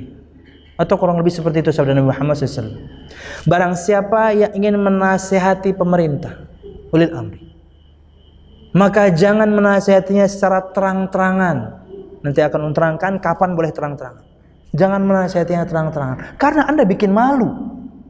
Dia akan Anda permalukan. Bisa prakteknya di mimbar Jumat, bisa prakteknya dengan video di YouTube zaman kita sekarang, bisa prakteknya dengan tulisan Anda di medsos. Mereka punya power loh. Sekarang tuh kita untung, kadang-kadang kita mengkritik pemerintah, kita masih hidup. Coba zaman Soeharto, Anda kritik, Anda besoknya hilang. Memang saya waktu itu belum berumur banget, tapi saya merasakan zaman itu. Soalnya saya cukup dewasa ketika Pak Harto lengser, ulun sudah kuliah, ulun cukup paham. Anda macam-macam di zaman itu, Anda besok seperti pesulap, hilang, Andanya yang hilang. Bukan kemudian atribut sulap Anda yang hilang, Andanya hilang. Sekarang bebas. Tapi jangan sampai kemudian Anda menjelek-jelekkan, membuka aib individu. Enggak. Jangan terang-terangan kata Nabi Muhammad, tapi ambil tangannya, berduaan dengannya. Susah memang, tapi harus diusahakan. Ulun tahu secara pribadi, ustadz kita melakukannya. Mereka datang ke kantor DPR, nggak usah keluar-keluar kemudian live. Kami sekarang pengen ke DPR ya, kami ingin nasihati komisi sekian. Mereka nggak ada, tapi saya tahu mereka datang ke komisi-komisi itu untuk memberikan masukan, nasihat, nanti sampai ke presiden. Anda kalau pengen DM presiden juga bisa kan? Pak Wali Kota kita punya akun, Pak Gubernur punya akun, Menteri punya akun, Presiden punya akun. Walaupun mungkin yang megang adalah admin, tapi sampaikan saja nasihat, nanti juga kelihatan sin atau tidak. Sudah dibaca atau belum? Dibaca, alhamdulillah, tugas kita selesai. Sudah kita turunkan dari pundak. Belum? Ya mungkin kita usaha lagi. Ketika sudah disampaikan pun dan mereka tidak mendengarkan, tugas kita selesai. Ya. Jika diterima kata Muhammad, fa in qubila minhu fadha, jika terima itulah yang kita kehendaki. Jika tidak, dia telah menunaikan tugas. Ini hukum asal. Bolehkah kemudian menasihati seorang, khususnya ulil amri, dalam terang-terangan? Boleh, tapi penuh dengan persyaratan dan konsekuensi. Nabi Muhammad pernah melakukan. Nabi Muhammad pernah nasihati Khalid bin Walid di hadapan khalayak sahabat. Ada momennya. Sahabat pernah menasihati pemimpin di zamannya. Tabi'in juga demikian. Mereka melakukannya. Tapi ingat, satu, Anda adalah orang ternama. Anda orang yang diperhitungkan. Anda syekh, Anda habib, Anda tuan guru, Anda ustaz. Anda orang yang diperhitungkan perkataannya. Bukan sembarang orang. Wah, nasihatmu. Enggak. Ditembak Anda. Siapa lu? Selesai. Dua, dia harus menyampaikan dengan perkataan atau diksi yang tepat, kata-kata yang bijak, bukan melecehkan, bukan menjelekkan, membuka aib pribadi yang Anda nasihati. Tiga, perkataan bijak Anda jangan sampai bijak dia tapi memprovokasi orang. Persyaratan demi persyaratan harus terpenuhi dulu. Anda orang, maksudnya Anda orang ternama, Anda bukan orang standar, Anda orang yang diperhitungkan perkataannya. Dua, Anda pilih kata-kata yang bijak. Tiga, sebijak-bijaknya Anda mengatakan perkataan tersebut, jangan sampai kemudian memotivasi orang untuk bahkan mungkin kudeta. Bijak Anda ngomongnya, santai Anda ngomongnya, tapi orang paham, oh kudeta gitu. Enggak gitu. Jangan sampai disalahpahami oleh orang perkataan Anda. Berat kan? Berat. Tapi inilah persyaratannya. Dan disebut oleh para ulama. Yang terakhir, Anda harus siap dengan konsekuensi. Mungkin Anda dipenjara, mungkin Anda dizalimi, mungkin Anda dibunuh. Siap enggak Anda? Itu konsekuensi. Afdalul jihad kalimatu haqqin inda sultanin jair, itu terjemahan. Jihad yang paling utama mengatakan kebenaran di pemimpin yang zalim. Tapi konsekuensinya Anda bisa mati loh. Siap enggak? Jangan kemudian kabur. Enggak. Konsekuensinya Anda harus siap. mungkin ada di penjara, mungkin ada, karena mereka punya power. Anda permalukan mereka, malu. Kita sesama kita saja, kalau kita nasihati teman di depan khalayak, malu dia. Kita juga malu. Nasihat Imam Syafi'i juga, nasihati aku ketika bersendirian, jangan nasihati aku di hadapan orang banyak. Kalau kamu menasihati aku di hadapan orang banyak, kamu namanya mempermalukanku, kata Imam Syafi'i. Kita aja nggak suka digituin, apalagi orang yang punya power, punya kuasa. Wallahu a'lam bishawab. Itu konsekuensi. Jadi bukan berarti nggak boleh sama sekali mengingkari kemungkaran pemerintah atau ulil amri terang-terangan. Ada persyaratan dan konsekuensi yang siap Anda hadapi. Kita tidak tahu kita tidak tahu amalan mana yang menentukan kita ke surga. Pertanyaan, apakah bisa dihapus dosa terhadap orang lain dengan bersedekah? Nggak bisa. Anda kalau salah sama orang, syarat taubatnya di antara semua syarat yang banyak ada tambahan, minta maaf sama orangnya. Itulah persyaratannya. Lain ceritanya kalau misalnya Anda pengen minta maaf orang udah mati, Anda pengen minta maaf orangnya ketemu. Itulah jalan keluar. Sebagian pendapat para ulama, bukan hadis ya, sebagian pendapat saya. Jika itu dinisbatkan kepada sebuah hadis, maka hadisnya lemah, yaitu bersedekah atas namanya. Itu inisiatif. Mungkinkah kemudian dengannya orang itu rela? Kita nggak tahu di hari kiamat apa hitungannya. Makanya dari sekarang jangan zalim sama orang. Itu intinya. Jangan zalim sama orang, apalagi kemudian sama pasangan, sama orang tua, sama anak. Aduh, bahaya. Ustadz, apakah perbuatan ibadah sahabat yang tidak ditegur Rasulullah merupakan dalil selain 5 pendalilan yang disebutkan Ustadz? Oh, sebenarnya bukan 5 dalil syar'i yang disebutkan tadi. Jika ada perbuatan sahabat Nabi Muhammad diamkan, itulah makna sunnah. Salah satu di antara makna sunnah. Perkataan Nabi Muhammad, perbuatan Nabi Muhammad, pernyataan iya dari Nabi Muhammad walaupun Nabi Muhammad tidak melakukan. Pembenaran Nabi Muhammad untuk perbuatan para sahabat. Ketika para sahabat meruqyah dengan Al-Fatihah, Nabi Muhammad diamkan. Berarti itu dibenarkan Nabi Muhammad. Ketika para sahabat kala itu datang satu kaum, kemudian istilahnya kalau bahasa kita sekarang itu Pak RT-nya kena sengat kalajengking kalau tidak salah, para sahabat akhirnya mereka meruqyah orang tersebut dengan bacakan Al-Fatihah. Diceritakan pada Nabi Muhammad dan Nabi Muhammad diamkan. Berarti itu pembenaran Nabi Muhammad, praktek kamu benar. Sama seperti sholat sunnah setelah wudu yang dilakukan oleh Bilal. Nabi Muhammad diamkan, berarti itu pembenaran dari Nabi Muhammad sallallahu alaihi wasallam. Maka itu makna sunnah sebenarnya, bukan 5 pendalilan yang tadi. Ya bagian dari sunnah Nabi Muhammad SAW. Dalil yang kedua sebenarnya. Assalamualaikum warahmatullahi wabarakatuh.